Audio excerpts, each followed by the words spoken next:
Būk atviras pasauliui ir jis atvers tau visą lobyną neragautų, nematytų, tačiau žavinčių ir gundančių skonių. Ir nesvarbu, ar tavo pažinimas prasidės nuo skaitymo, kelionių, ar tiesiog nuo noro nustebinti naujais receptais savo šeimą. Visa tai žada naujo, dar nepažinto ir nepraminto kelio pradžią, kuriame sutiksi naujų žmonių, atrasi naujų minčių, patirčių, tradicijų ir istorijų. Jos įsiskverbs į tave ir tavo pasaulėžiūrą bei leis tyrinėti ir atrasti visiškai naujas pojūčio bei skonio ribas. Dvi žavės ir jaunos maisto tinklaraštininkės knygos Kruopos lengvai ir paprastai autorės puikiai žino, kaip iš pirmo žvilgsnio banalius ir įprastus dalykus paversti išskirtiniais ir siūlo visiems leistis į kulinarinį eksperimentą.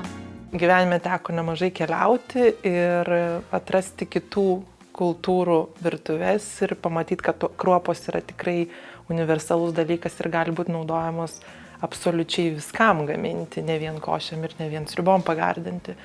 Ir kadangi labai mėgstu viską ragauti ir pažinti kultūrą per maistą, tai taip ir atsirado tie nauji skoniai, nauji potyriai.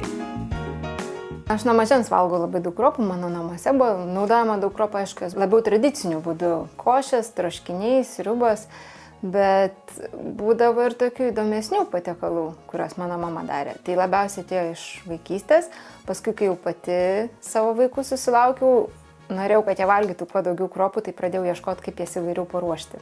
Taip ir atsirado daug patiekalų naujų ir, žinoma, kelionės.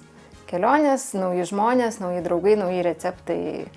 Ir tada atrandi daug naujų idėjų, kas skatina eksperimentuoti ir taip atsiranda nauji patiekalai.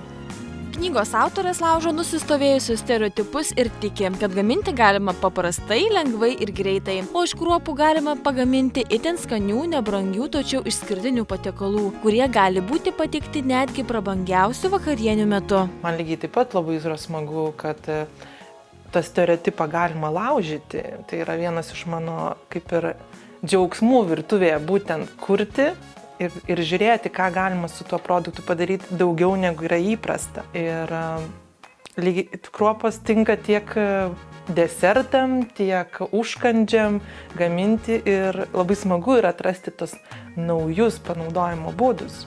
Štai knygai rasti receptus su 10 kruopų, 10 rūšių kruopų, nuo paprasčiausių šaltų užkandžių iki desertų ir gėrimų.